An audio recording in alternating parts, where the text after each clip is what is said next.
Supreme court के 8 रुकनी larger bench ने supreme court practice and procedure bill 2023 पर अमल दरामद रोक दिया। समाअत का तहरीरी हुक्मनामा जारी कर दिया। हुक्मनामे के मुताबिक बिल पर मिसानी किसी अंदाज से अमल नहीं किया जाएगा। सदर बिल पर दस्तखत भी कर देंगे तो अमल नहीं होगा। अदलिया की आज़ादी में मुख्तलिफ तरीकों से मुदाखलत की गई। बिल कानून का हिस्सा बनते ही अदलिया की आज़ादी में मुदाखलत शुरू हो जाएगी। मौजूदा केस में अदलिया की आज़ादी की तबाही का खदशा है।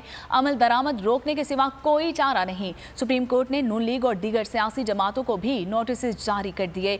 मुकदमे की आइंदा समाअत 2 मई को 11:30 बजे होगी। हवाए नफ्स की है हुक्मरानी, लुटेरा कर रहा है पासबानी। बोल न्यूज के मार्केटिंग हेड आकाश राम ताहा लापता। तफ्तीशी इदारे जवाब देने से कासिर। अहले खाना परेशान, बेटे की जुदाई में मां गम से निढाल। जो बच्चो हिंदू पर आए थे जो आन पाकिस्तानी, मुझे मेहरबानी करे पंहिंजो आकाश वापस कयो।